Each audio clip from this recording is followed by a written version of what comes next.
Bwana Yesu asifiwe. Mtumishi wa Mungu, karibu tuweze kujifunza. Huyu anayeongea na wewe ni Sia Michael Wilson, founder wa Sia Family Gatherings. Ninataka tujifunze mambo manne yatakayokusaidia kujawa Roho.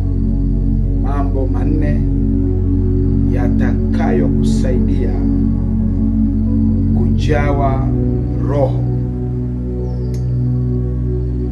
Roho Mtakatifu unampokea siku moja,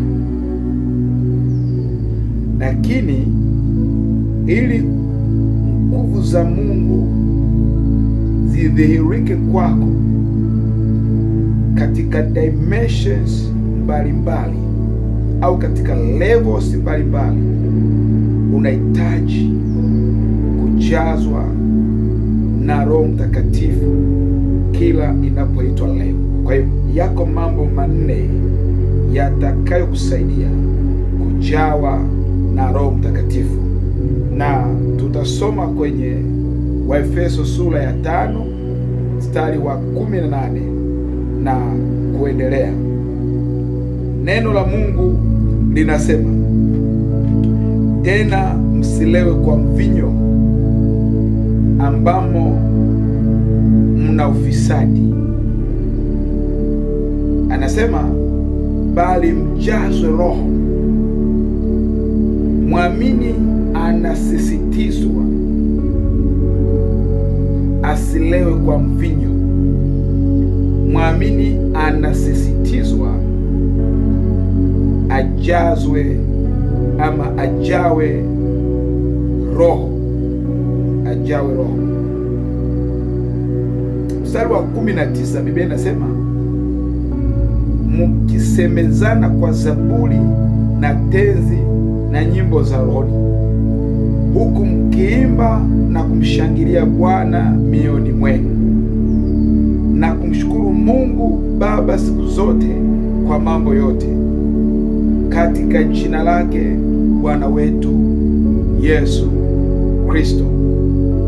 Kwa hiyo kuna mambo manne hapa yatakayokusaidia wewe ujazwe Roho Mtakatifu. Jambo la kwanza tunaliona kwenye mstari wa 19. Nasema mkisemezana kwa zaburi na tenzi na nyimbo za rohoni. Lakini jambo la pili anasema huku mkiimba. Kwa hiyo uimbaji, wewe pekee unaimba, ni njia mojawapo ya kujawa Roho Mtakatifu, ni njia mojawapo ya kujazwa. Waingereza wanasema to be filled. Lakini pia anasema jambo la tatu ni kumshangilia Bwana mioyoni mwenu. Kumshangilia Bwana huwa inatia mashaka pale kanisani. Mchungaji anasema tumshangilie Bwana au tumpigie Yesu makofi ama tumpigie Yesu vigeregere ama tumpigie Yesu miruzi kwa ile kazi aliyofanya msalabani. Alafu unakuta kuna mtu mmoja ameweka mikono mfukoni, ama mwingine amejikunyata, ama mwingine anang'ata kucha. Huwa inaleta mashaka sana. Lakini kumbe kumshangilia Bwana ni namna nyingine bora ya mtu inayomsaidia kujazwa Roho Mtakatifu. Lakini namna nyingine ya 4 sio tu kuimba, bali na kumshukuru Mungu Baba siku zote kwa mambo yote. Shukurani, napata muda wa kumshukuru Mungu, wa kumshukuru Mungu. Watu wengi wanaweza kumshukuru Mungu kwa habari ya afya aliyowapa, ama kwa namna ambavyo amewasaidia kukuza biashara zao.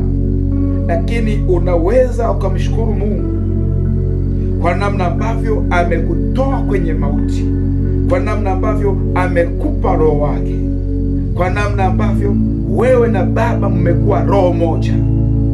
Mambo manne ukiyafanya unajazwa na Roho Mtakatifu. Mwana Mungu, nisikie, unamhitaji Roho Mtakatifu kwenye maisha yako.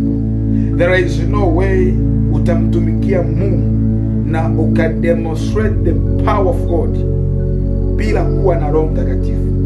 Unamhitaji Roho Mtakatifu. Ndio maana kwenye Matendo ya Mitume 1:8 Bible inasema nanyi mtapokea nguvu akisha wajili juu yenu Roho Mtakatifu. Kwa hiyo Roho wa Mungu ni wa muhimu kuwa kwenye maisha yako.